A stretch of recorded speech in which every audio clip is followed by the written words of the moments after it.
JEE Main 2024 6 All India ranks under 100. Admissions open. Kakinada and Visakhapatnam.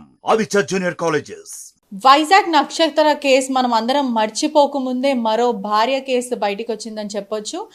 నా భర్త వివాహిత సంబంధం పెట్టుకొని మమ్మల్ని రోడ్డు మీద ఉంచాడు, నిలబెట్టాడని చెప్పి భార్య మెర్సీ రచ్చకెక్కిందని చెప్పొచ్చు. నా భర్త ఒక మరో ఆవిడతో, ఉషా అని ఒక మహిళతో ఇల్లీగల్ రిలేషన్షిప్ పెట్టుకొని మమ్మల్ని అంతా రోడ్డు పాలు చేశాడని చెప్పడం జరుగుతుంది. నిన్న భార్యాభర్తలు ఇద్దరితోని మనం వర్షన్ తీసుకోవడం అయితే జరిగింది. అనేక ఆరోపణలు అయితే భార్య మీద భర్త వేస్తున్నాడు. మరోవైపు భర్త మాత్రం నేను భార్య బాధితుడిని, భార్య నన్ను చాలా హరాస్మెంట్ చేస్తుంది అని భర్త చెప్పడం జరుగుతుంది.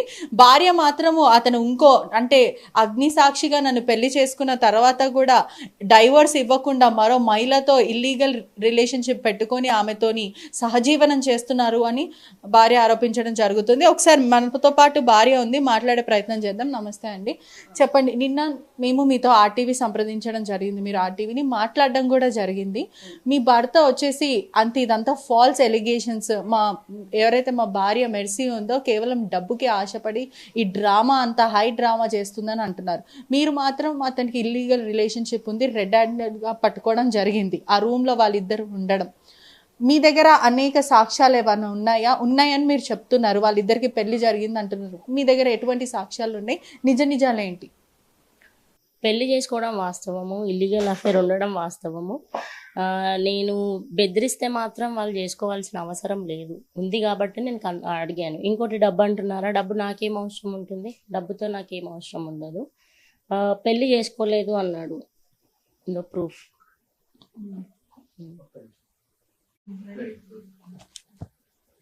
పెళ్లి చేసుకోలేదు అనేసి అన్నారు కదా, ఇందులో ప్రూఫ్ చూడండి. ఇక్కడ పెళ్లి చేసుకున్నాడు అంటే ఈ ఎవిడెన్స్ మీకు ఎలా దొరికింది? ఇవి ఎవిడెన్స్ ఎలా దొరికాయి అంటే తనే నాకు పెట్టాడు. హసన్ అనే ఊర్లో బెంగళూరు, కర్ణాటక వెళ్ళాడు, ఇక్కడ నుంచి వెళ్ళి పెళ్లి చేసుకున్నాడు. సో ఆ రోజు నేను సండే రోజు నేను అడిగాను అనమాట. మా ఆయన సాటర్డే ఇంట్లో నుంచి వెళ్ళిపోయారు. అది మా ఇంట్లో నుంచి కూడా వెళ్ళలేదు, తను వాళ్ళ మదర్ వాళ్ళ ఇంట్లో నుంచే వెళ్ళిపోయాడు. వెళ్ళిపోతే నేను ఇంకా రావటం లేదేంది, రావాలా కదా అనేసి ఆ రోజు అడిగితే, అంటే ఆ రోజు ఏం మాట్లాడలేదు. సండే రోజు కాల్ చేశారు, రావా ఇప్పటికైనా ఇంటికి అనేసి. అంటే ఫస్ట్ చిక్కడపల్లి పోలీస్ స్టేషన్కి వెళ్ళా, కంప్లైంట్ ఇచ్చారు, తను రావటం లేదు, ఇంకా కూడా మిస్సింగ్ లాగా అనిపిస్తుంది నాకు అని చెప్పేసి. అంటే అక్కడ లేదులేమ్మా వస్తారు, మీ హస్బెండ్ ఎక్కడికి వెళ్తారు అని చెప్పారు వాళ్ళే. సరే నా రోజు మధ్యాహ్నం కాల్ చేస్తే ఓన్లీ వాట్సాప్ కాలే, అన్ని స్విచ్ ఆఫ్ పెట్టేసుకున్నాడు, అన్ని ఓన్లీ వాట్సాప్ కాల్స్ లిఫ్ట్ చేస్తాడు అనమాట. అయితే వాట్సాప్ కాల్ చేస్తే యాక్టింగ్ చేయకు నువ్వు, ఇంకా నీతో నేను మాట్లాడను, నైట్ నేను ఈ అమ్మాయిని విషయాన్ని తీసుకొని వెళ్ళిపోతాను, ఇప్పుడు పెళ్లి చేసుకుంటా, ఫొటోస్ పెడతా, ఎంజాయ్ చేయని చెప్పాడు. సో అదేంటి అని అడిగే లోపే కాల్ కట్ చేసిండు. మళ్ళీ కాల్ చేసా, మొబైల్ డేటా కూడా ఆఫ్ చేసుకున్నాడు. సర్లే అనుకున్నా, నైట్ 11 o'clockకి పిక్స్ పెట్టాడు పెళ్లి చేసుకున్నది ఇది. అంటే ఎందుకు మీ ఇద్దరి మధ్యలో డిస్టర్బెన్స్ ఎప్పుడు మొదలైంది? ఉషా అన్న మహిళ మీ వారికి ఎలా తెలుసు? తను మా దగ్గర ఎంప్లాయీ అని నిన్న చెప్పాను కదా, నిన్న జరిగిన వర్షన్లో తను మా దగ్గర ఒక ఎంప్లాయీ, తనతో అఫేర్ తనకి 1 year నుంచి ఉంది, కానీ 6 months నుంచి అని వాళ్ళు అంటున్నారు.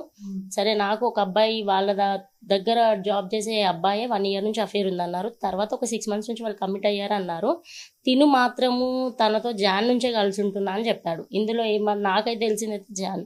అంటే ఆ మహిళ కూడా ఇప్పుడు ఎక్కడైతే అతను పనిచేస్తున్న చుట్టుపక్కల ఎంప్లాయీస్ కూడా తను ఒక వీడియో కూడా పెట్టడం జరిగింది. మీరు ఇంకా మీ భర్త ఆమెని వేధిస్తున్నారు, అదే విధంగా ఎటువంటి సంబంధం లేదు అని మీ భర్త నిన్న కూడా చెప్పడం జరిగింది. నేను పెళ్ళే చేసుకోలేను, ఎటువంటి సంబంధం లేదు అని అంటున్నారు.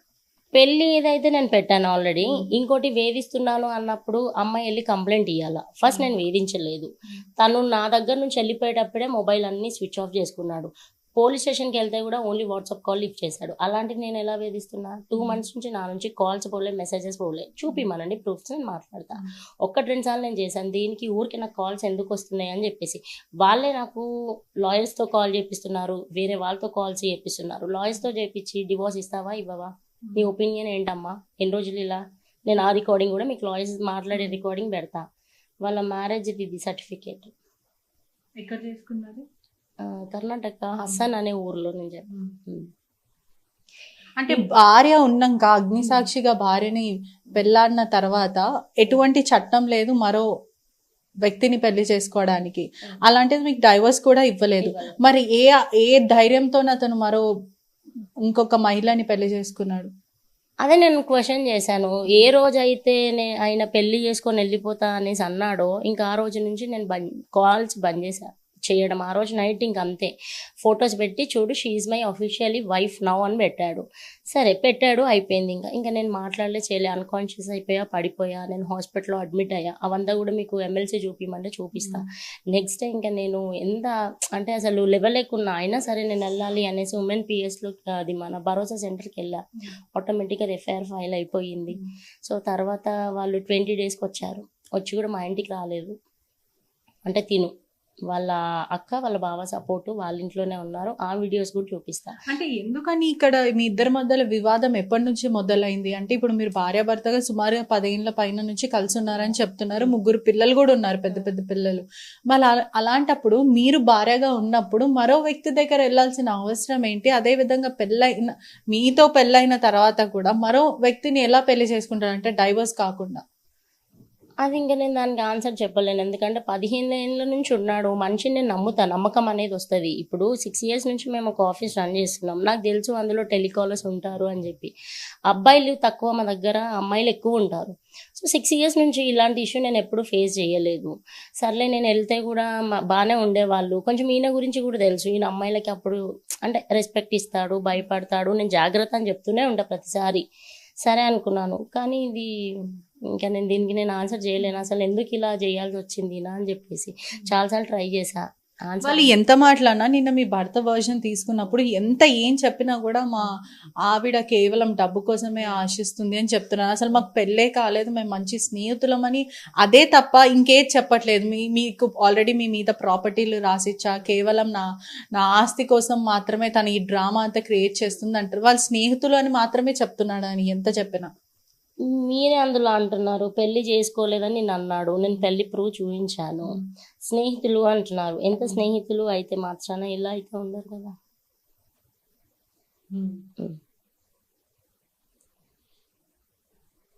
ప్రైవేట్ ఫొటోస్ అని మనకు కనిపిస్తున్నాయి ఇక్కడ. ప్రైవేట్ ఫొటోస్ అంటే వాళ్ళు చాలా కెమెరాకి చూపించు, చాలా క్లోజ్గా ఉన్న ఫొటోస్ కూడా కనిపిస్తున్నాయి. మీరే ఇందులో చెప్పాలి నిజం ఎవరిది, అబద్ధం ఎవరిది అనేది. ఎంత ఫ్రెండ్స్ ఉన్నంత మాత్రాన ఎంత క్లోజ్గా, నేనే ఫ్రెండ్స్ని చూడలేదు, మీరు చెప్పండి. చాలా క్లియర్ గా తెలుస్తుంది వాళ్ళ స్నేహితులు కాదు అని. మళ్ళీ ఈ పిక్చర్స్ అన్ని నాకు పెట్టి ఏం చేసుకుంటావు?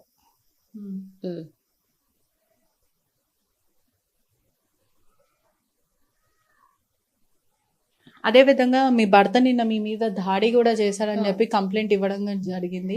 అంబర్పేట్ పోలీసులకు కూడా మీరు నిన్న ఫిర్యాదు చేశారు. అనేక సార్లు పోలీసులకు చెప్తున్నా కూడా మీకు న్యాయం జరగట్లేదు అని చెప్తున్నారు. దాని మీద మీరేమంటారు? న్యాయం జరగట్లేదు అంటే నేను చాలాసార్లు వెళ్ళాను, చెప్పాను. అది నాకు అసలు ఫస్ట్ ఆఫ్ ఆల్ వచ్చేసి నాకు అంబర్పేట్ రాదు. మా పరిధిలో వచ్చేది చిక్కడపల్లి వస్తుంది. చాలాసార్లు FBలో పెట్టినప్పుడు వెళ్ళాను, చెప్పాను, వాళ్ళు లైట్ తీసుకున్నారు. మళ్ళీ తర్వాత మన వాట్సాప్ గ్రూప్లలో, కాలనీ గ్రూప్లలో పెట్టి డిస్టర్బ్, హరాస్మెంట్, చాలా కాల్స్ చాలా వస్తున్నాయి. మెసేజ్ బరి తెగించడానికి అనేక. నేను వద్దు అని వెళ్ళిపోయిన మనిషి మళ్ళీ నాకెందుకు కాల్స్ మెసేజెస్ చేయాలి? నేను యాజ్ ఎ లా లీగల్ గా నేను వెళ్తున్నా. నేను ఎక్కడ కోర్టులో ఆల్రెడీ కేసు నడుస్తుంది. అంటే ఛార్జ్ షీట్ అయ్యింది అనమాట. సో నేను అక్కడ తనని నేను ఏ రోజు డిస్టర్బ్ చేసింది లేదు. నేను మెసేజ్ నువ్వు వచ్చేసేయి, నువ్వు నాకు అంటే నేను ఫోర్స్ చేసింది లేదు. ఎలా చేసుకున్నావు ఏంటి, మెంటలీ మిమ్మల్ని హరాస్ చేస్తుండు, మానసికంగా, ఎమోషనల్లీ. నన్నే కాదు మొత్తం టోటల్ ఫ్యామిలీ మెంబర్స్ ని. ఎప్పుడు కూడా ఆయన పిల్లల గురించి ఆలోచించడం కానీ, ఎందుకంటే 3 మగపిల్లలు అయినప్పటికీ కూడా మీకు ఇంకా చిన్న బాబు కూడా ఉన్నాడు.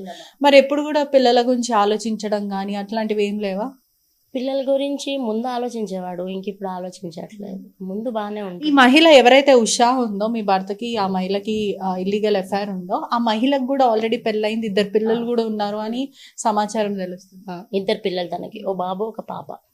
అంటే వాళ్ళ భర్త ఏమంటున్నాడు అంటే, ఇలా ఒక వ్యక్తితోని తను వెళ్ళిపోయింది, వాళ్ళ భర్త వర్షన్ ఏముంది, అదే విధంగా ఆ 2 పిల్లల్ని ఎవరు చూసుకుంటున్నారు అంటే, ఇప్పుడు ఏ తల్లి కూడా పిల్లలను వదులుకోవాలనుకోదు, కన్న తల్లి. మరి అలాంటిది కన్న తల్లి ఎంత నీచమైన మైండ్ సెట్ మనకు అర్థమవుతుంది. కన్న తల్లి వాళ్ళ 2 పిల్లలను వదిలేసి మరో వ్యక్తితో వెళ్ళిపోవడం చాలా దారుణమైన విషయం అని కూడా చెప్పొచ్చు. అది దారుణమే కదా. ఇప్పుడు అమ్మాయి పిల్లల్ని వదిలేసి వచ్చింది, మళ్ళీ సరే వచ్చిండే రోజు నిజమైన ఒప్పుకోవాలి కదా. నా పైన ఆరోపణలు ఎందుకు చేస్తున్నారు ఇద్దరు కలిసి? మళ్ళీ స్నేహితులు అంటున్నారు. నీకు భర్త పిల్లలు ఉన్నాక వేరే వాళ్ళతో స్నేహం నీకేం అవసరం? ఎంత స్నేహం చేస్తే అయితే వచ్చేసి నువ్వు ఉండని అవసరం లేదు కదా. అవునా కాదు? మీకు అందులోనే క్లియర్గా అర్థం అవుతుంది ఎన్ని నిజాలో ఎన్ని అబద్ధాలు. అదేవిధంగా మీరు అతని ఫోన్, కార్ కీస్, అదేవిధంగా బంగారం ఇవన్నీ తీసుకున్నారు, డబ్బు కోసం చేస్తున్నా అంటారు. అసలు మీకు అంటే మీకు ఏదైతే జరిగిందో ఖచ్చితంగా అన్యాయమే, మీ కుటుంబానికి జరిగింది. మీరు ఏ విధంగా న్యాయం కోరుకుంటున్నారు? ప్రజలకే కానీ లేకపోతే ఇప్పుడు మీరు ఫర్దర్గా మీరు ఏం చేయాలనుకుంటున్నారు? ఫర్దర్గా అయితే ఏం చేసేది లేదు. 2 months నుంచి నేను చాలా ట్రై చేశాను. తను రావాలి జెన్యున్, చాలాసార్లు చెప్పాను. నాకు పిఎస్కి వెళ్ళాక కాల్స్ చేపించడం కానీ, పిఎస్ వాళ్ళు మాట్లాడించడమే కానీ, వదిలేసే అయిపోయింది, ఏదో అయిపోయింది. అసలు ఫస్ట్ వచ్చింది ఆఫీస్లో 4 గోడల మధ్యలోనే అయిపోయేది మా అత్తయ్యతో పాటు 4. కానీ మా అత్తయ్య వాళ్ళు చాలా ప్రోత్సహించి తనని ఇక్కడ వరకు తీసుకొచ్చారు. నా మాట ఎక్కడ కూడా లేదు. ఈవెన్ ఈ రోజుకి కూడా ఆయన నా మాట, అంటే వాళ్ళ కుటుంబం కూడా అతనికే సపోర్ట్ చేస్తుంది సపోర్ట్. ఆ ప్రూఫ్లు కూడా ఉన్నాయి. అదే విధంగా ఆయన అనేక ఆరోపణలు చేయడం అయితే జరిగింది. అంటే మీరు 2015లో కూడా మీరు మరో వ్యక్తితో వెళ్ళిపోయారు, 3 నెలల వరకు వెళ్ళిపోయిన తర్వాత నేను ఎవరికి కూడా చెప్పుకోలేను, నా పరువు పోతుందని చెప్పి నేను నా వైఫ్ని నేను యాక్సెప్ట్ చేస్తాను అని ఇలాంటివి మీ మీద ఎలిగేషన్స్ వేయడం అయితే జరుగుతుంది. దాని మీద మీరేమంటారు? అంత మంచోడే అయి ఉంటే ఇలాంటి పనులు తను చేయడు కదా. పోనీ నా మీద నిందలు ఆరోపణలు వేసాడు, సరే నేనే చెడ్డదాన్నేమో ఒప్పుకుంటా. మరి తను ఈ పనులు ఎందుకు చేస్తాడు? ఆరోపణలు తనకు అలవాటు. ఎందుకంటే తను ఈ పనులు చేస్తాడు. దగ్గర కూడా మీరు చూపిస్తున్న ప్రూఫ్ లో కూడా మనకు క్లియర్ గా కనిపిస్తుంది వాళ్ళు స్నేహితులు కాదు అని చెప్పి. అతని దగ్గర ఎటువంటి ప్రూఫ్లు కూడా లేవు. నిన్న మేము అడిగినప్పుడు కూడా ఎటువంటి ప్రూఫ్స్ లేవు. జస్ట్ మాట మాత్రమే చెప్తున్నాడు, ఆ మాట పెట్టుకొని మాట్లాడుతున్నాడు. అవి ఆరోపణలు కదా. ప్రూఫ్స్ చూపిస్తే నేను చూపిస్తా. ఈ తినే కాదు తను కూడా, ఇద్దరు కలిసి వాళ్ళు తప్పుడు అలిగేషన్స్ వేస్తున్నారు. ఇప్పటికీ కూడా ఇంకా నాకు చాలా మందితో అఫేర్లు ఉన్నాయంటాడు. మరి ప్రూవ్ చేయంటే చెయ్యడు. మళ్ళీ మా అక్క వాళ్ళ ఫ్యామిలీ అత్తగారింటికి వెళ్ళి కూడా చెప్పడం జరిగింది చెడ్డగా. ఇప్పుడు ఎవరైతే ఉషా అన్న మహిళ ఉందో వాళ్ళ భర్త ఏం చెప్తున్నాడు? అతని వర్షన్ ఏంటి అంటే భర్తను కాదనుకొని మరో స్త్రీ భర్త దగ్గరికి వెళ్ళింది. వాళ్ళ భర్త వర్షన్ ఏముంది? వాళ్ళ భర్త వర్షన్ ఏంటి అంటే నా భార్య నాకు కావాలి, పిల్లల కోసం. అయ్యిందేదో అయిపోయింది. ఇంత జరిగినా కూడా భార్య కావాలంటున్నాడు భర్త. అంటే ఇద్దరం మొన్నటి వరకు సేమ్ ఒకటే పాత్ మీద ఉండే. యాక్చువల్లీ మేము ఇద్దరం ఎలా అంటే నాకు వీళ్ళు వెళ్ళిపోయిన సంగతి తను చెప్పేంత దాకా నాకు తెలీదు.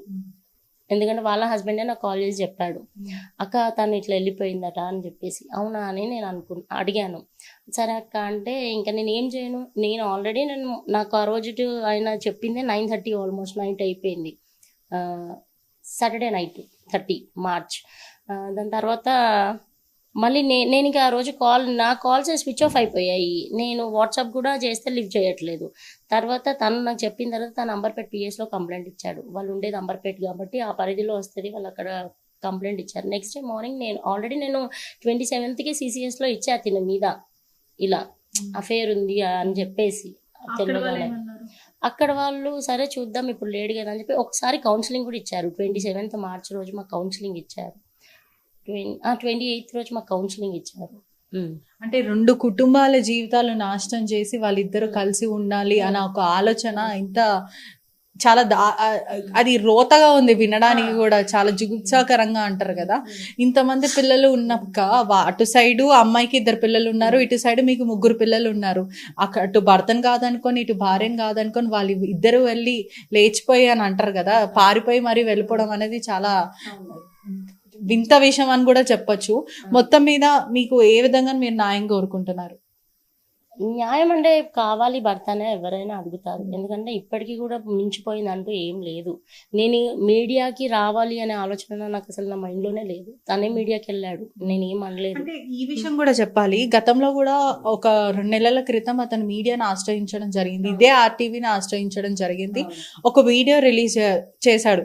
నా భార్య ఒక మహిళతో, నా ఆఫీస్లో పనిచేసే మహిళతో నాకు ఎఫ్ఐఆర్ అంటగడుతుంది, నేను నిర్దోషిని, నాకు అటువంటి సంబంధం ఏం లేదు, నేను చచ్చిపోతున్నాను, నా ఆస్తి నా బంగారం అంతా తీసుకుందని ఒక వీడియో రిలీజ్ చేయడం అయితే జరిగింది. ఇలాంటివి ఎందుకు సృష్టిస్తున్నాడని చెప్పొచ్చు? ఎందుకు అంటే ఆ మధ్య నాకు మళ్ళీ కాంటాక్ట్ చేశాడు, ఏమని నేను ఇంటికి వచ్చేస్తా, అమ్మాయి వెళ్ళిపోతాంది అని చెప్పేసి. అంటే ఆ అమ్మాయి వెళ్ళిపోతా అన్నది కాబట్టి మీరు ఇప్పుడు చాయిస్ అయ్యారు. ఇది ఆల్రెడీ నేను ఒకసారి ఛాన్స్ ఇచ్చి కూడా చూసా. ఇక్కడ మన CCS లోనే తను ఏప్రిల్ 17కి మా నంబర్పేట PS కి ఇద్దరు వచ్చారు. అక్కడ వాళ్ళ హస్బెండ్ నువ్వు ఇంటికి వస్తావా అంటే నేను రాను, నేను నీకు డివోర్స్ పేపర్స్ పంపిస్తాను అనేసి అంది. అబ్బాయి కాళ్ళ మీద పడ్డాడు, వాళ్ళ కొడుకు 12 years బాబు కాళ్ళ మీద పడి మమ్మీ వచ్చేసి అంటే నేను రాను, నాకు ఈ డాడీ వద్దు, నాకు ఆ డాడీయే కావాలి అంది. అయిపోయింది అక్కడ. సో అంబర్పేట PS అనేది నా పరిధిలో రాదు కాబట్టి నేను అక్కడ మాట్లాడలేనేమి కాబట్టి మాట్లాడలేదు.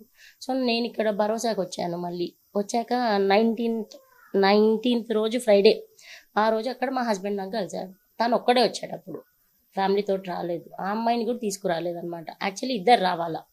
అక్కడికి వచ్చాక కూడా తను ఏం చేశాడు అంటే నువ్వు కావాలి అని చెప్పి నన్ను బతిమలాడుతున్నాడు. నేను షాక్ అయిపోయా, అదేంటి నేను ఎందుకు కావాలి నీకు, మొన్నైతే అమ్మాయి వద్దు అని చెప్పగానే నేను ఒక క్లారిటీకి వచ్చేసాను.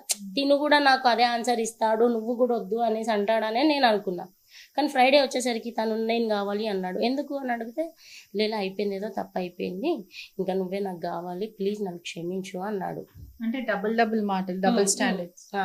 ఇవన్నీ ప్రూఫ్స్ కూడా ఉన్నాయి, నేను వినిపిస్తా అన్నాడు. సరేలే అని చెప్పేసి ఫ్రైడే అంతా కూడా నేను ఏం అనలేదు, ఇంటికి వచ్చేసాను. నేను ఫ్రైడే ఓన్లీ PS లోనే నేను మాట్లాడాను, మళ్ళీ ఎక్కడ మాట్లాడలేదు. మళ్ళీ సాటర్డే మాట్లాడలే. సండే నైట్ నాకు వాట్సాప్ కాల్స్ వచ్చాయి కంటిన్యూగా. నేను అన్న అది ఫస్ట్ నాకు వేరే నెంబర్ నుంచి వచ్చి నేను లిఫ్ట్ చేయాల్సి వచ్చింది. దాని తర్వాత తిని మళ్ళీ కాల్ చేశాడు. ఏంటి అన్న, లేనా ఇది తప్పు అయిపోయింది, ప్లీజ్ అమ్మాయి మంచిది కాదు, నేను నమ్ముకొని మోసపోయాను, చాలా సైకో, చేతులు కట్ చేసుకుంటుంది, చచ్చిపోతా అని చెప్పేసి, ప్లీజ్ ఈ ప్రాబ్లం నుంచి నువ్వు నన్ను ఎలా అయినా బయటికి తీసుకురా అన్నాడు.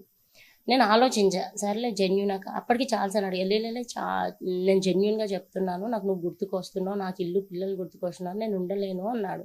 సరే ఆలోచించి మాట్లాడదామని మండే మొత్తం ఆలోచించా, మా ఇంట్లో వాళ్ళతో మాట్లాడాను. సరే ఇంత అంటున్నాడు, ఛాన్స్ ఇద్దాం అనేసి మేము ట్యూస్డే రోజు నేను అమ్మాయిని, వాళ్ళు రావాల్సింది PSకి.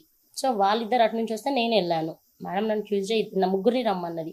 అక్కడికి వెళ్ళాక అమ్మాయి కూడా ఏం అనలేదు. మరి వాళ్ళు ఏం మాట్లాడుకున్నారో నాకు తెలియదు. ఇద్దరు పేపర్లో రాశారు, ఇంకా విడిపోతాము, మాట్లాడుకోము, ఇద్దరు పేపర్లో పేపర్ వర్క్ కూడా అయిపోయింది. మేడం కూడా ఓకే అంది. ఆ అమ్మాయి ఈయన పైన ఆరోపణలు చేస్తుంది అనమాట. అక్కడ మా కౌన్సిలింగ్ తీసుకుంటారు. ఆ రోజు ఆల్మోస్ట్ మాకు ఈవినింగ్ 4:30 వరకు వాళ్ళు కౌన్సిలింగ్ తీసుకుంటారు. ఎన్ని కౌన్సిలింగ్ అయినప్పటికీ కూడా వీళ్ళు ఇలానే చేస్తున్నారు. అంటే ఆ రోజు చేశారు, అయిపోయింది. అమ్మాయికి టికెట్ బుక్ చేశాడు, తినే ఊరికి వెళ్ళిపోతా అంది. అమ్మాయి వెళ్ళిపోయింది, బస్ కూడా మేమే ఎక్కించాము, అయిపోయింది. తిని ఇంటికి రావాలి కదా, తిని ఇంటికి రాలేదు. ఇప్పుడు మీరు ఎన్ని మాట్లాడినా కూడా మొత్తంగా మీ స్టాండ్ మాత్రం మీకు భర్త కావాలి పిల్లల కోసం అని అంటున్నారు. చూస్తున్నారు కదా ఎంత ఇటువంటివి వినడానికి కూడా జుగుత్సాకరంగా అనిపిస్తూ ఉంటాయి. ఎంత చేసినప్పటికీ కూడా, ఇన్ని ఎలిగేషన్స్ వేస్తున్నప్పటికీ కూడా నాకు 3 పిల్లలు ఉన్నారు, నా భర్త నాకు కావాలి అని భార్య మెర్సీ చెప్పడం అయితే జరుగుతుంది. మరోవైపు భర్త మాత్రము అసలు మాకు పెళ్ళే కాలేదు, మాకు ఎటువంటి సంబంధం లేదు, ఆ అమ్మాయి జస్ట్ మేము కొలీగ్స్ మాత్రమే, మేము స్నేహితులమే అని చెప్పారు. పూర్తిగా ఎవిడెన్స్తో సహా భార్య ఇప్పుడు బయట పెట్టడం అయితే జరిగింది. నిజాలన్నీ బయట పెట్టింది. వాళ్ళకి పెళ్లి జరిగింది, అగ్నిసాక్షిగా పెళ్ళాడిన నేను ఉన్నంగా కూడా నాకు డైవర్స్ ఇవ్వకుండా కూడా మరో వ్యక్తితోని అతను మరో రూమ్ లో రెడ్ హ్యాండెడ్ గా దొరికారని భార్య చెప్పడం అయితే జరుగుతుంది. Cameraman వంశీతో పెట్రిషా reporting RTV Hyderabad. నా పేరు ప్రవీణ్ కుమార్, నా వైఫ్ పేరు మెర్సీ ఏంజల్. మేము కృష్ణానగర్ బస్తీ రామ్నగర్లో ఉండేవాళ్ళం. నేను మా భార్యని మెర్సీ ఏంజల్ని 15 సంవత్సరాల క్రితం ప్రేమించి పెళ్లి చేసుకున్నాను. ఈ మధ్యకాలంలో నేను పెళ్లి చేసుకున్నానని చెప్పి ప్రచారం చేస్తున్నారు. దానికి ముఖ్య కారణం మెర్సీ ఏంజల్ అయిన నా వైఫ్. ఎందుకంటే నేను నా ఆఫీస్లో స్టాఫ్ ఉషా అని మేమిద్దరం అక్రమ సంబంధంలో ఉన్నామని మమ్మల్ని ఫోర్సిబుల్గా మమ్మల్ని రోడ్డుకి లాగి వాళ్ళ హస్బెండ్కి మమ్మల్ని తప్పుగా చూపించి ఆ పిల్ల ఇంటి నుంచి వచ్చేలాగా చేసి మమ్మల్ని రోడ్డు పాలు చేసి మేము పెళ్లి చేసుకోవడానికి ముఖ్య కారణమైంది మా వైఫ్ అయిన మెర్సీ ఏంజల్. అలాగే ఈరోజు నేను పెళ్లి చేసుకున్నానని చెప్పి నేను కష్టపడి సంపాదించిన 60 తులాల బంగారాన్ని, 4 ప్లాట్స్, అలాగే నా ల్యాప్టాప్లు, నా పాస్పోర్ట్స్, నా ఆఫీస్ని, వీటన్నిటినీ లాక్కొని నన్ను ఈరోజు రోడ్డు పాలు చేశారు. దీనికి ముఖ్య కారణం నా వైఫ్ అయిన మెర్సీ ఏంజల్ వెనక నడిపించిన జాయ్ రెడ్డి, వాళ్ళ అక్క, వాళ్ళ బావ సురేందర్ రెడ్డి, అలాగే వీళ్ళ వెనకలుండి నడిపించిన మా పెద్దత్త అయిన సరళ కుమారి అండ్ విజయ్ కుమారి. వీళ్ళు నలుగురు కలిసి మా వైఫ్ వెనకాల ఉండి నడిపించి నన్ను ఈరోజు రోడ్డు పాలు చేశారు. చేసిందే కాకుండా మమ్మల్ని కొట్టి చంపుతామని చెప్పి, నన్ను ఎక్కడ కనిపిస్తే అక్కడ చంపేస్తామని చెప్పి ఇలా బెదిరిస్తూ ఉన్నారు. ఈరోజు నన్ను ఉషాని ఏ రోజు ఎక్కడ కనిపించినా అని చంపేస్తామని చెప్పి మమ్మల్ని థ్రెట్ చేస్తున్నారు. అలాగే వాళ్ళ చేతిలో మేము చచ్చే బదులుగా నేను ఉషా సూసైడ్ చేసుకుంటే ముఖ్య కారణం వీళ్ళు 5 mercy Angel, Joy Reddy, Surender Reddy, సరళ కుమారి అండ్ విజయ్ కుమారి. నా పిల్లల్ని వీళ్ళ నుంచి దూరంగా పెట్టండి. ఎవరైనా సరే మా తల్లిదండ్రుల దగ్గరికి పంపించండి. వీళ్ళ దగ్గర అయితే నా పిల్లలు సరిగ్గా ఉండలేరు. ప్లీజ్ దయచేసి నా పిల్లల్ని జాగ్రత్త చూడండి. మరిన్ని వీడియోస్ కోసం ఛానల్ ని సబ్స్క్రైబ్ చేయండి. లేటెస్ట్ అప్డేట్స్ కోసం వాట్సాప్ ఛానల్ ని ఫాలో చేయండి. అండ్ లింక్ డిస్క్రిప్షన్ లో ఉంది.